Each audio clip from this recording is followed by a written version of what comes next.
as a leader, sometimes it's hard to juggle all balls, which is when to recruit, when to train, when to sell. Yep. And it's so bucketed. For 10 days, it's just sell. For the 20 days, if you're a leader, develop, train, retain, and prepare. If you're just a rep, go enjoy your time, then go sell. It's really cool. So when we merged with them, I was like, hold on, what is different between this traveling model and our year-round model? Our guys don't travel, but how could we match the level of commitment? Because that's really all it is. They got an airplane and we're forced to commit. So we're like, okay, and I remember this was so fun when we're like, let's try it. So we decided to align with their schedule locally. We would kick off on the same call. We would activate during the same 10 days. During the 10 days, it was car groups. Everything was like if you were out of town. Oh, I love this. And we now, 8 months into it, have officially redesigned the way year-round is done. And it is only because those that try this, it's hard because it's only because we can join this energy. It's like we're of those who are traveling. Yeah. So we now have hundreds of reps that stay local and activate and work the same model 10 days and take 20 days off, no travel.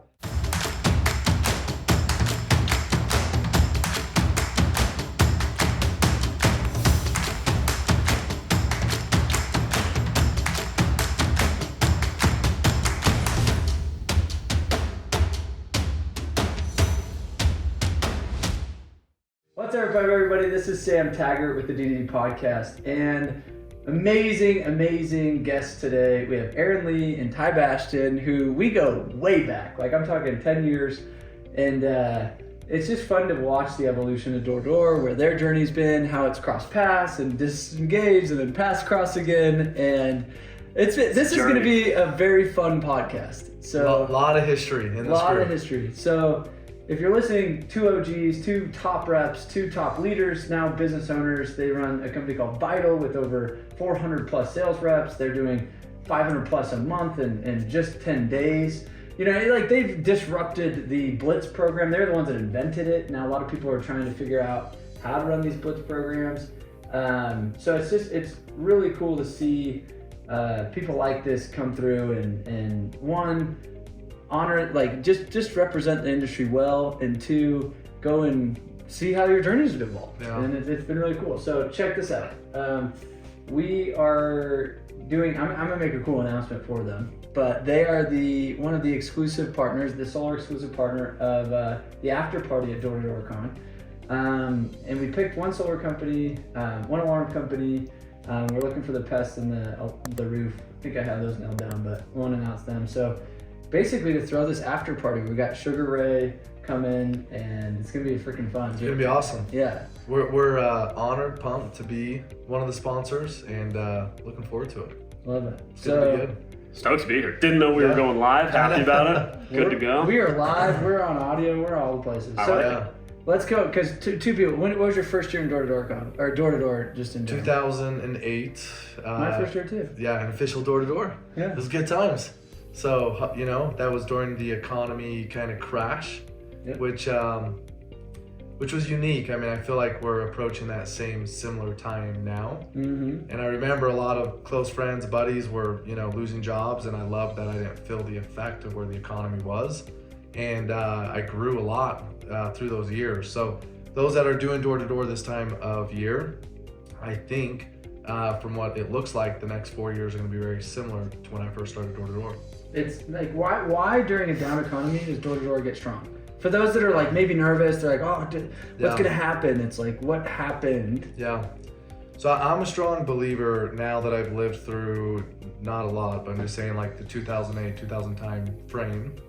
We also lived through COVID, and I've learned one thing: good times make weak people, and hard times make strong people, right? And so over the next 4 years, I think we are facing some hard times now. I've seen businesses go bankrupt.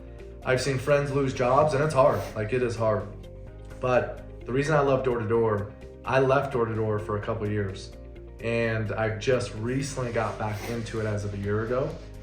And it's so ironic that I'm back into it when it feels like the economy's in the same spot. Yeah. And what I'm noticing is none of the bumps and the bruises that I'm watching now friends go through in other industries, that I'm not feeling that back again being in door-to-door, right? You're in control of your income. When the economy goes array, you know, bills typically go up, inflation goes up, all the things that we're seeing right now, and specifically with solar, it's a good product. You're saving people money. So yeah, it's a fun time to be in door-to-door. And I think if you can remain disciplined and smart with the money you make, the next 4 years is where a lot of wealth can be created. Yeah, because you make cash, you get to invest it at a discount, and you know, like I'm like actually really excited. Like, Yeah, same.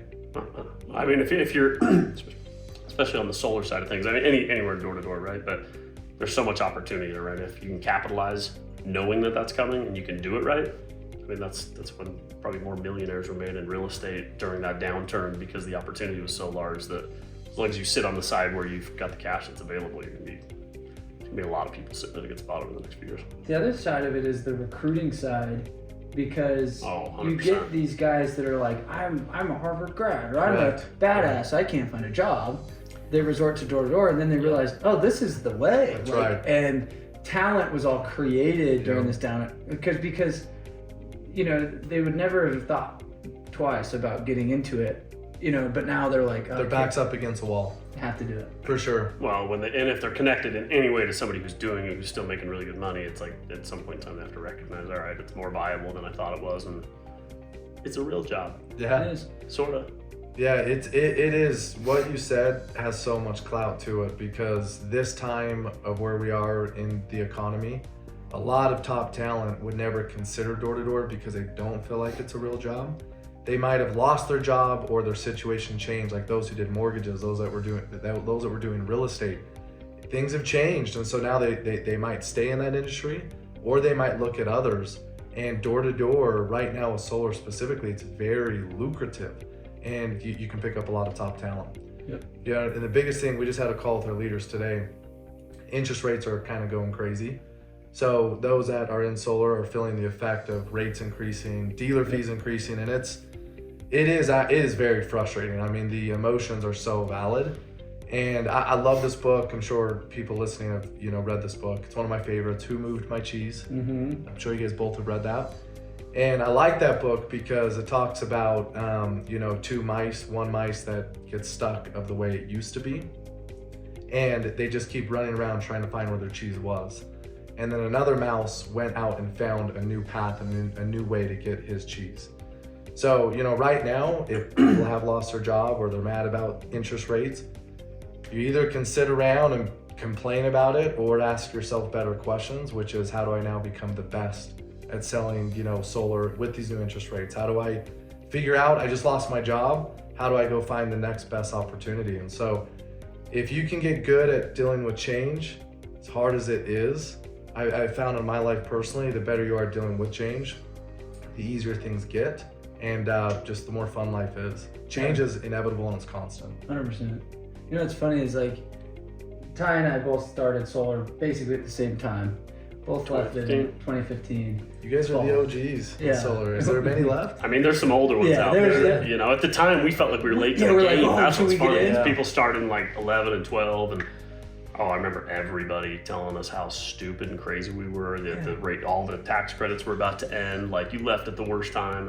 And isn't that amazing? I remember when we were doing security, it was like, can this go on for another year, right? And then the next year was the next best year. Right. Yeah. You guys doing solar, it's like, when's it gonna end? And here we are. Well, now it's obviously a totally different path with the extensions, to where you know, that fear of constant, like, you're getting into the wrong industry isn't here. But we just kind of jumped in. We're like, well, we're gonna ride it till it's not, and no one trained glad us. we did. This is hilarious. So me and Ty, we're like, all right, how do we sell this? No.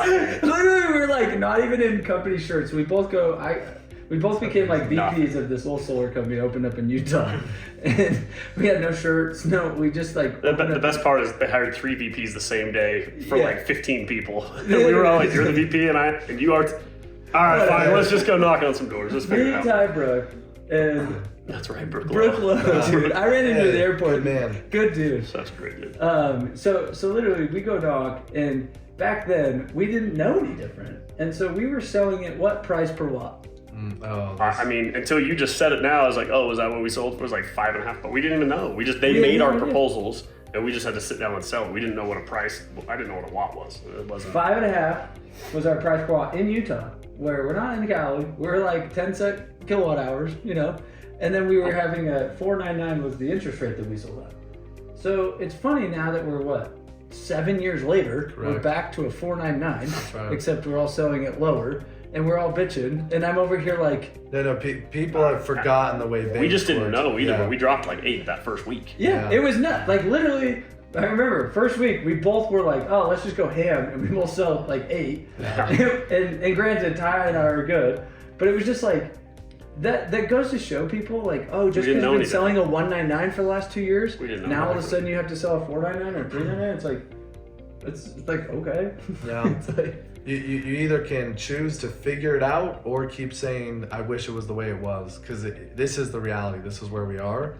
And what's funny, you guys didn't know any different, so you went and just crushed. Those that know it different, it's a mental game, but you have to make the decision. I'm going to go make the best of it and go crush. Yeah. At the end of the day, it's just a decision. So I want to kind of talk about this Blitz program. So Ty's story, when he left me, he's like, I'll go with my brother. So he goes to Dallas. Texas. He's like the honey hole. And then, anyway, so he kind of went to Legacy. It was good. It was good. $160 a kilowatt.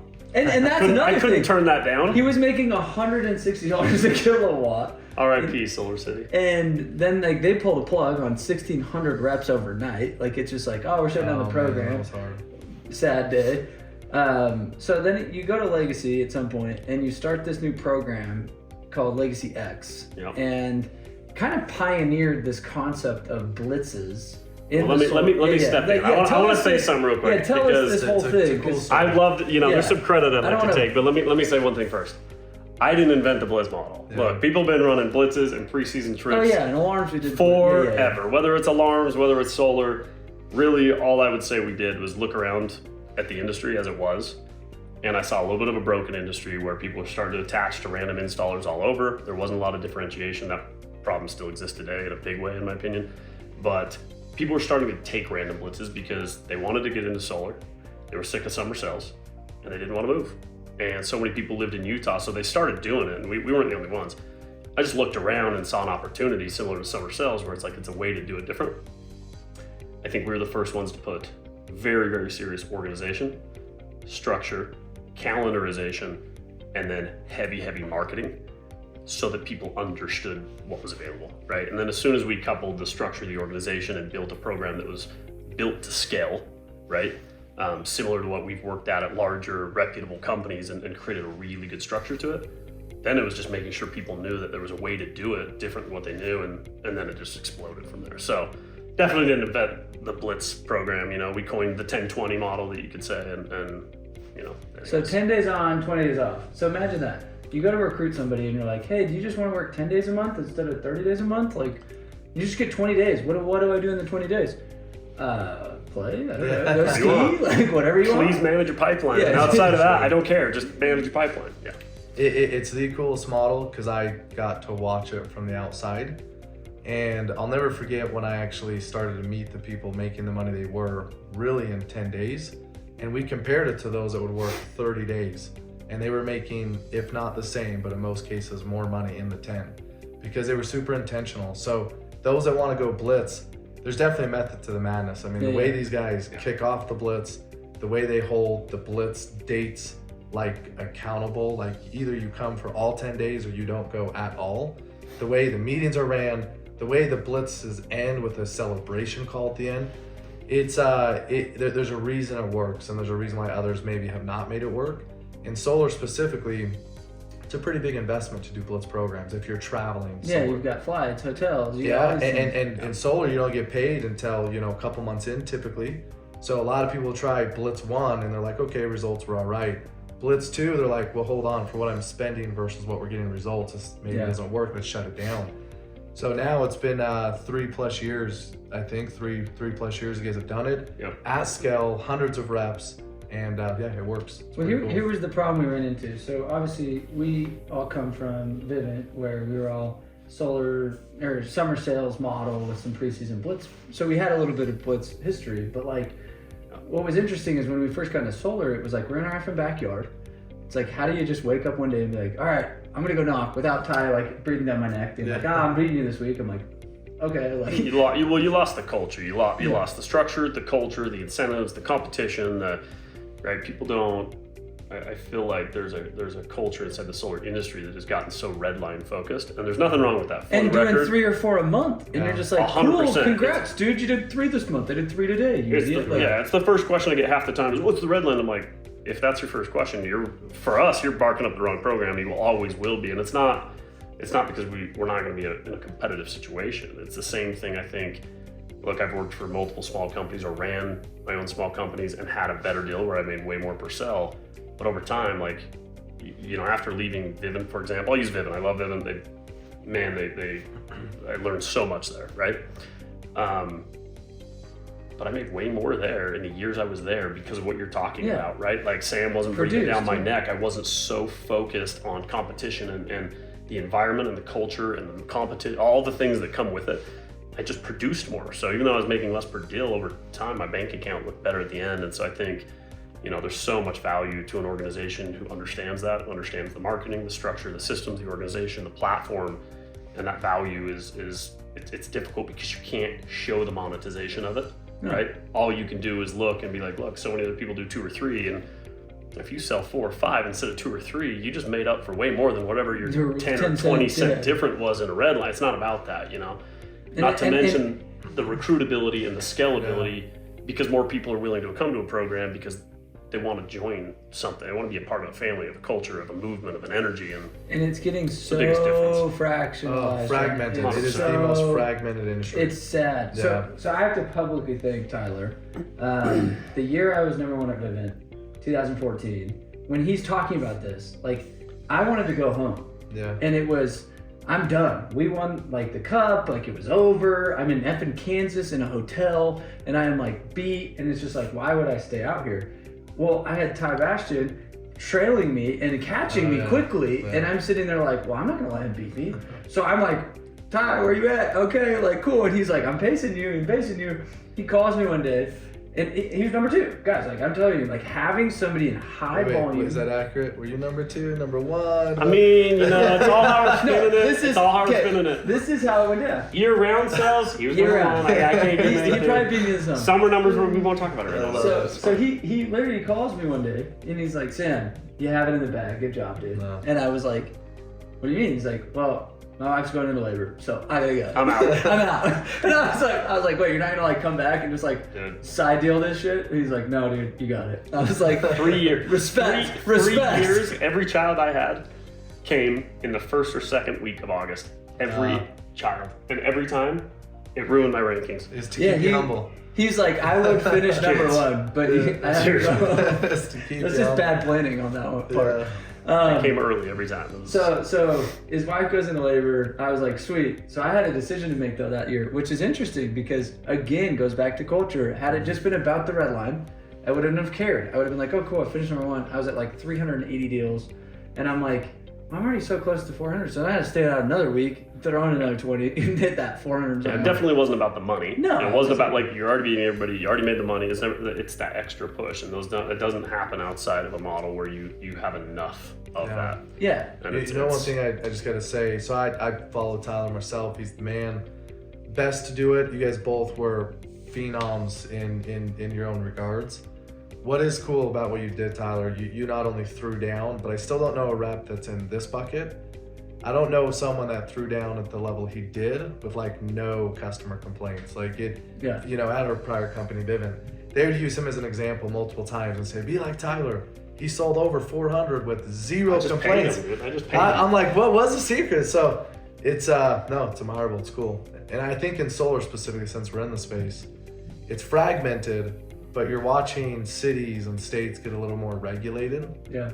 I hate to watch how people can go in, and if there's a consumer that's uneducated what they should pay for solar, how a rep can just totally take advantage of the situation. So I admire not only the culture, the training, the structure, but all done within an entity of like ethics. Yeah. That drives it the right way. It's there to stay. So 100% could not agree more. And I want to talk about this more in depth, because before I go there, I want to bring Aaron's story into this, because I think this is an interesting angle that you have that's never been on this podcast, Yeah. and I'm going to give a little context to this. So I got 2 plugs. We'll get there. Check, pause, everybody. Okay, keep listening. I promise you're going to want to keep listening because there's so much good depth into this. So Aaron, you went a traditional way. He's like, oh, I got out of the door. I'm like, no, you didn't. Kind of did, but he ran.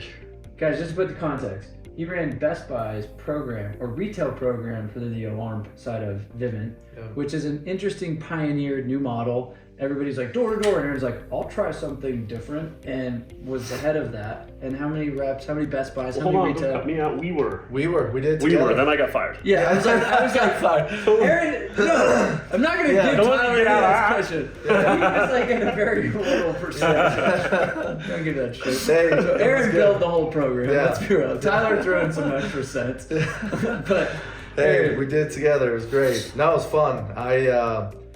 Man, it was crazy because I did start in door-to-door, 10 years door-to-door, had a region, did all the things. And I remember the owners of Vivint came to me and said, hey, we have a contract with Best Buy. We don't know what it's going to be, but if you can go throw down in San Antonio, Texas and do X amount of sales, we can take this national, which is over like 1,500 stores, which I think it's at one point we got to like 2,000 employees within our entity, within our organization. We did that all within 6 months. We hired 2,000 people, trained 2,000 people, scaled across 1,500 stores, and it was crazy. Before I took the job, had never made a keynote presentation, had never done like something at that scale. So I learned from a fire hose. YouTube was my favorite friend. Mentors were my favorite people.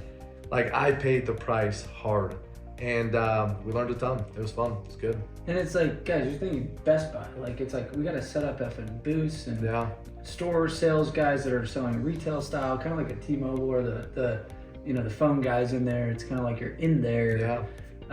We had to get scrappy. None of us had sold in a retail location.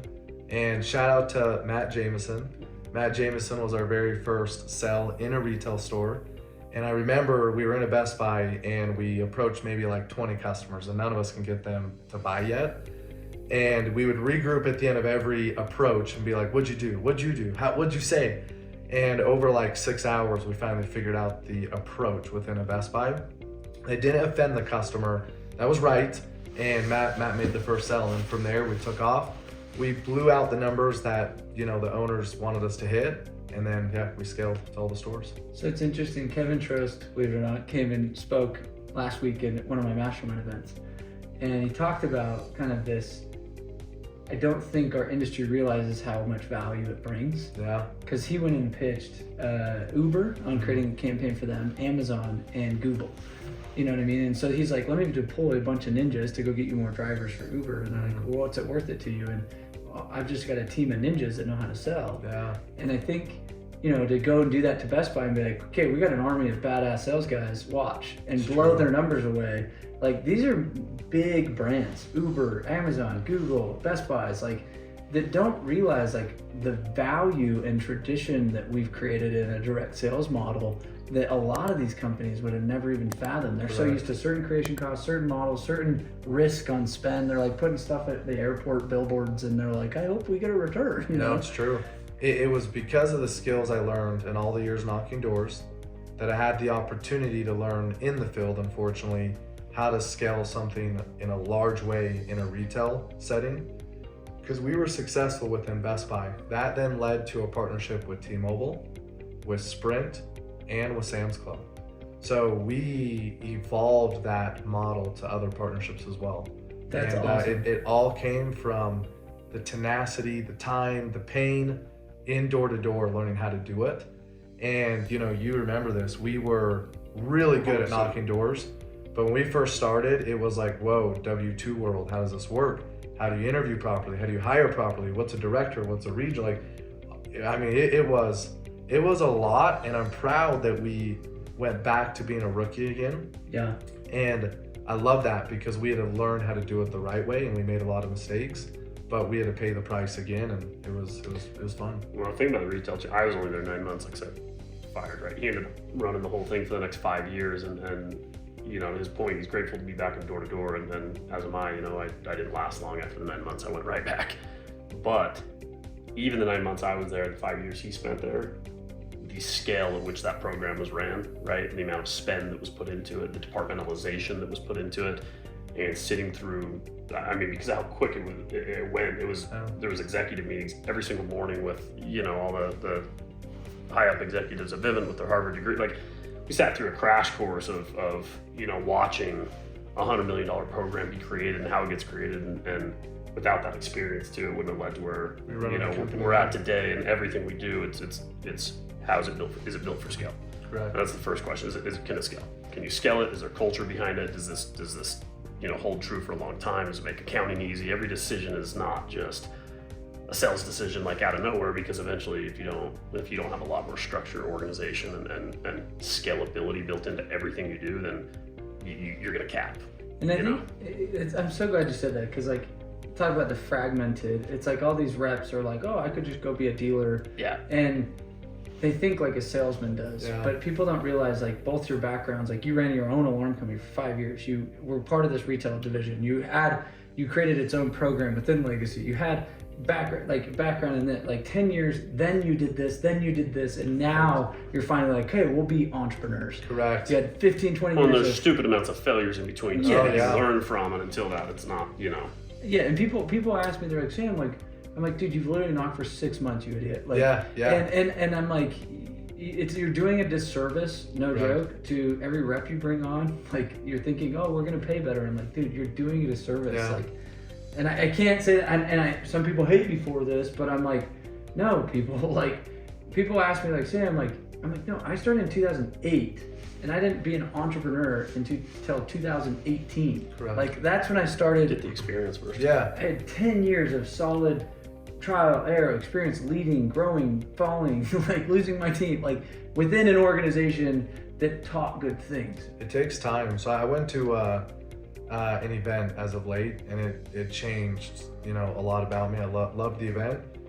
And something that was said there I resonated with, because I remember when I first started selling, I was more in it for significance. Like, I wanted to be the man, and I wanted to be the leader for that title, that role, and I wanted the title for the money. And we all hear this, but I will say the day that it switched for me, where I was no longer doing it for the title, for the money, I gave up this almost pursuit of trying to get something that would make me happy. And I switched my mindset, and this is what I learned at this event, and I finally made the tie. I switched the mindset to become the man I had to become, to be that person that has the title. And so it's not about the car, it's not about the money, it's not about the house, it's about the man I need to become to go get that. My mantra is the man in the making. I love it. Like, Making. It fires me up, because I what you just said, nothing gets me sometimes more angry, where I watch those that follow those people, although they're learning too in their path, but they've been maybe doing something for 3 months, and they want to undercut everybody, take it all out, skip the steps, and they think they should be the head manager or the owner, which maybe they're ready. But sometimes when I peel back the layers of the onion, they're doing it where I was doing it, which was for the money, for the significance, and it leads to dead end results, in my opinion. And as soon as you switch your mindset to doing it for the results of other people, for the love of development of other people, money, results, they are then the byproduct. And that changed it for me. I love that. So this kind of leads me into where one of my plugs was. Your mission statement, I love it. So share it with us, and then let's talk about like why that means something to you, and how it could apply to a lot of people listening to this. Yeah, so I'll let you say the mission statement. One thing I want to say, which is really cool.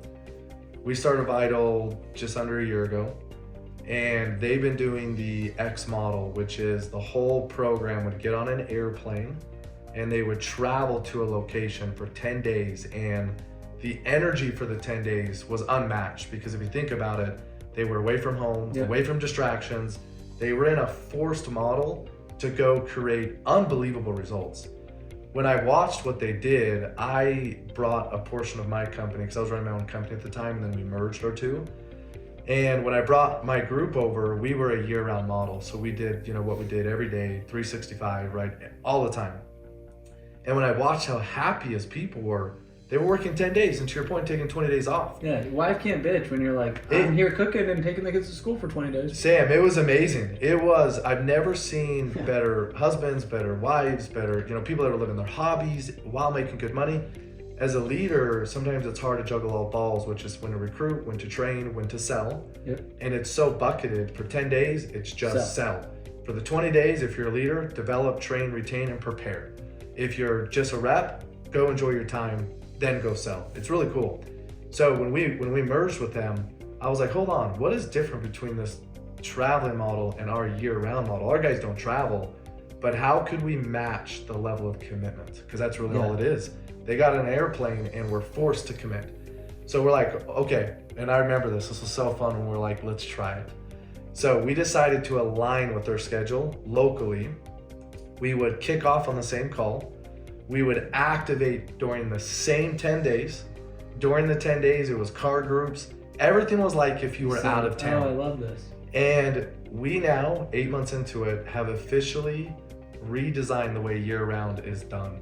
And it is only because those that try this, it's hard, because it's only because we can join this energy. It's like we're of those who are traveling. Yeah. So we now have hundreds of reps that stay local and activate and work the same model 10 days and take 20 days off, no travel. They called it blitzes in Cutco. Yeah. So the Cutco guys would be like, we're doing a sprint. It was like a 2-week or 1-week sprint. Yeah. So blitzes. That's interesting. It has been the coolest thing. Again, some of the individuals who have, followed us for years, they've now come to us and said, I've been doing sales for 10 plus years, and I feel like I've always given up my life for it.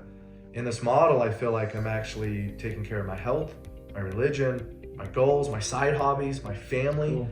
And I've never had such happy salespeople because they're making great money, but the model provides an incredible lifestyle. So I share that as you go into our mission statement. I'm going to put like an asterisk to this too. Yeah. Because I think a lot of people are going to partially do a model. You gotta commit to a model. Like when I consult companies, I'm like, if you want to do this, then you can't do this. And if you can't try to mix them all, then you got no model. So I'm like, just forewarning, like you can't just be like, well, it's gotta be super clear direction, super clear vision, and super organized structure that takes you from where you are today, that allows you to get there because it's scalable with direction. Like without it, you're just. I wanted to put that asterisk because I've watched people. I'm just like, guys, like you can't be jack of all models. Yeah. Because then other people are like, who am I? I'll just do which one fits you. I'm like, no, it doesn't work like that. Yeah. All right, okay, Ty, go. Yeah. All right. I feel like there's a lead into it. Yeah. If you just say it, it's like, well, that sounds corny as shit. It's not like that.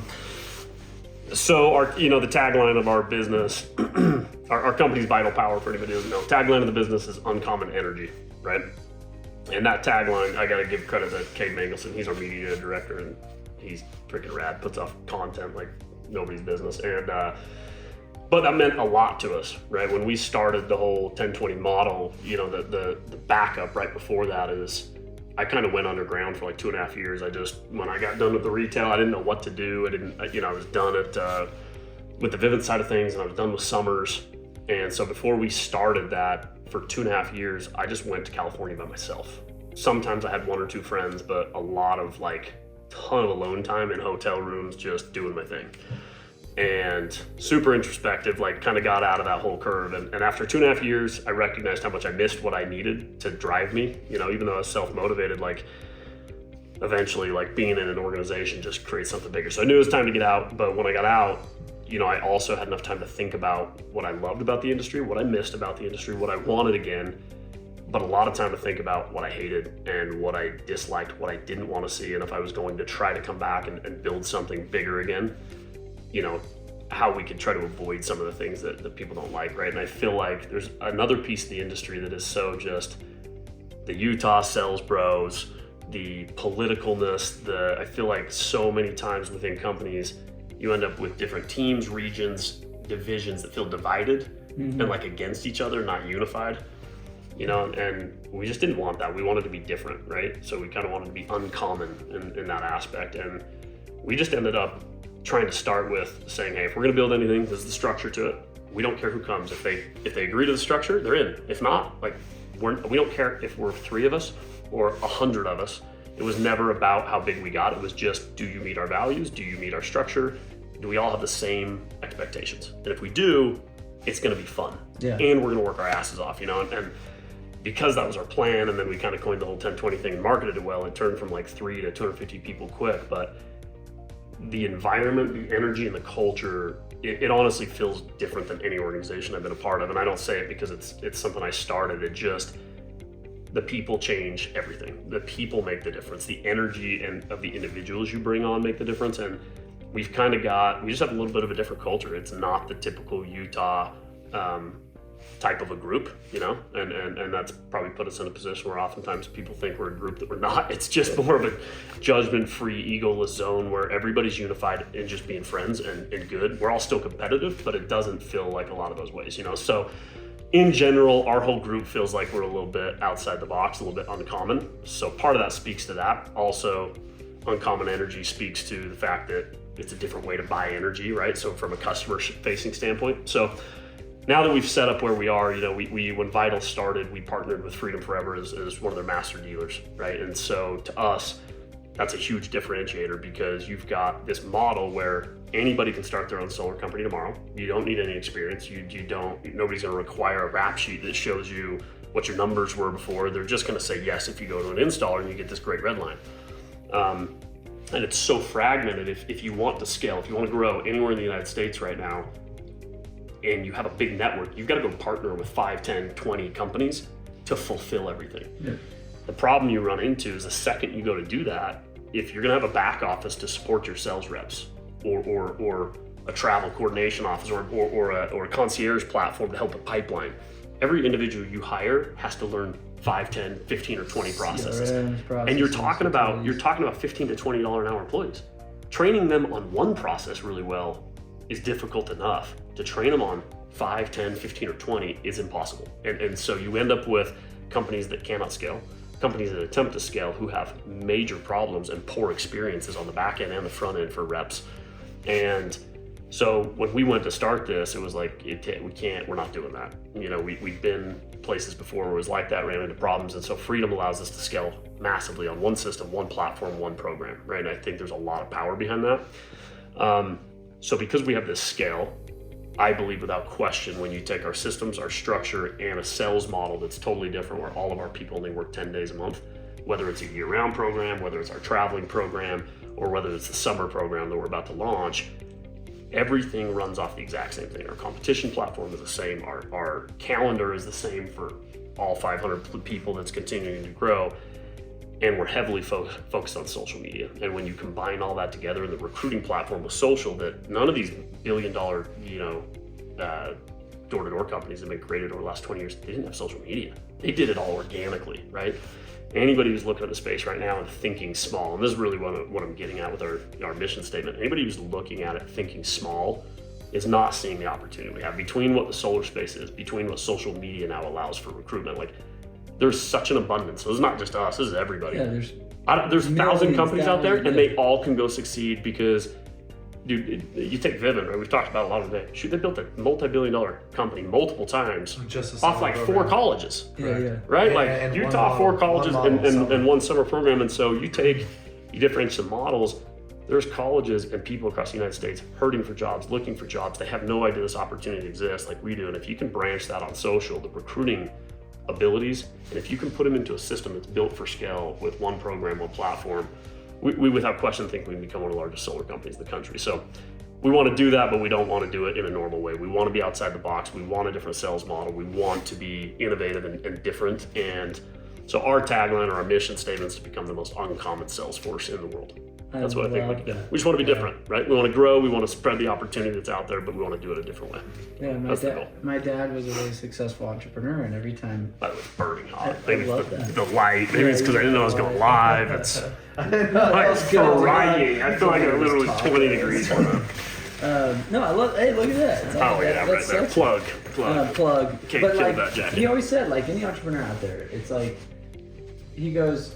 If you can't tell me a key differentiator of your business, like if it's not clear what makes you uncommon or different, why would somebody work or buy from you? Yeah. And, as consulting companies and working with different teams, I'm always like, cool, you and 70 other people sell the same shit. Yep. You buy in front of the same loan. installer and you throw. There's almost no differentiation like, in our industry unless you find a way. You have to differentiate. And I look at entrepreneurs over here just being lazy too. They haven't even thought of the mission statement. Mm-hmm. They haven't even thought of like a differentiator. And I'm like, what are you doing? Just chasing a nice margin. Congratulations. Right. And then what's going to happen is your guys are going to get lazy with you, and then they're going to go start another one. Well, the issue is if you don't create a different structure, a different value proposition to your people, whether it's through training, whether it's through a different sales model, whether it's through our installers different because you don't have to branch out. Those are some of ours, right? But there's a lot of different ways you can differentiate, whether it's through tech, with an automation, and But if you don't pick a couple and really differentiate and create value, you're going to play the same game, which is recruiting off a red line.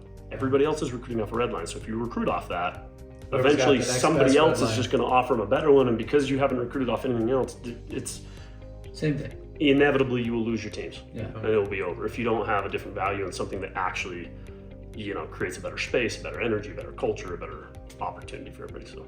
Well, first off, I know you guys got to catch dinner tonight. Yeah. So I want to thank you.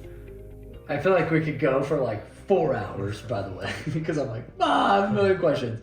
But stoked. I mean, they're bringing a couple hundred people to Door to Door Con, and just being a huge supporter of that. So I want to thank you guys for that as well. Like, that's super cool. Thank you. We didn't know there was a Door to Door Con sponsorship till all of a sudden we got on the phone, and a day later we worked it out. So we're excited. Honestly, Sam, what you've done in the door to door space, we've talked about it multiple times. It is an abundant industry, and it was very scarcity driven.